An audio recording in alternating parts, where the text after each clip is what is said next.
조드레박 신부의 영적 일기. 걱정할 것 없다. 어느 여름 노 부부가 밭에서 김을 메고 있는데 한 소년이 달려와 할머니, 할머니, 할머니 집에 불이 났어요 하고 외쳤습니다. 할머니는 조금도 당황하지 않고 밭에서 무릎을 꿇더니 하느님께 기도했습니다. 주님, 이제까지 잘 먹여주시고 입혀주시며 잘 살게 해주셨으니 집이 불타 없어진다 해도 하느님께서 돌봐주시리라 믿습니다. 마을 사람들이 할머니 집에 이르자 갑자기 회오리 바람이 불어 불붙은 부분이 돌돌 말려 집 앞 개울물 속으로 떨어졌습니다. 이를 목격한 사람들은 모두 입이 다물어지지 않았습니다. 이후 사람들은 할머니를 기도의 할머니라고 불렀습니다.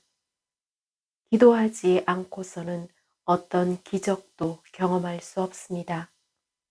기도는 절대 헛되지 않으며 기도하는 자에게는 하느님의 손길이 떠나지 않습니다. 그러므로 믿음으로 하는 기도에는 놀라운 힘이 있고 삶의 모든 답이 있음을 믿습니다. 아멘. 오늘 복음을 보면 사랑과 축복으로 말씀을 건네시고 만지심으로 병든 이들을 치유하시는 예수님을 만나게 됩니다. 예수님께서는 새벽에 호수 위를 걸으시어 제자들 쪽으로 가시자 제자들은 놀란 나머지 유령이다 하고 소리를 질렀습니다. 물고기 2마리와 빵 5개로 기적의 음식을 먹은 것이 어제 일이었음에도 제자들은 아직도 주님을 알아보지 못한 것입니다. 나다, 두려워하지 마라. 그러자 베드로가 말하였습니다. 주님, 주님이시거든 저더러 물 위를 걸어오라고 명령하십시오. 예수님께서 오너라 하신 말씀을 믿고 물 위를 걸어가다가 거센 바람을 보고 두려워졌습니다. 주님, 저를 구해 주십시오. 자신의 잘못이 부끄러워 어쩔 줄 몰라 하는 베드로를 바라보는 예수님께서는 인자한 눈길로 바라보시며 말씀하셨습니다. 이 믿음이 약한 자야, 왜 의심하였느냐? 그리고 겟네사렛 땅의 사람들은 예수님을 알아보고 믿음으로 병든 이들의 치유를 받습니다. 어떻게 예수님을 알아보았을까요? 마테오복음 9장 22절에 보면 12년 동안 하혈하던 여자가 예수님의 옷자락을 만지고 치유를 받은 기적의 이야기를 듣고 자기들도 예수님의 옷자락만 만져도 고침을 받을 수 있다는 믿음을 갖게 된 것입니다. 한마디로 옷자락만 만져도 나을 것이라는 믿음입니다.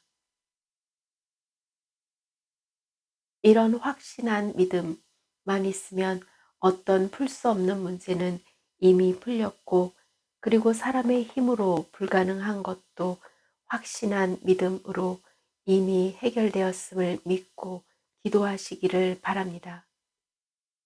주님의 종이오니 그대로 제게 이루어졌음에 감사합니다.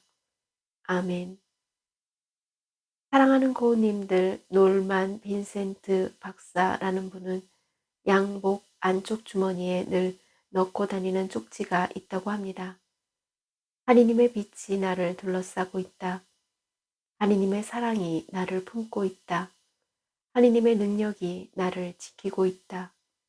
하느님이 나를 보고 계신다. 내가 어느 곳에 가든지 하느님은 거기 계신다. 예수님께서 말씀하셨습니다. 용기를 내어라. 나다. 두려워하지 마라.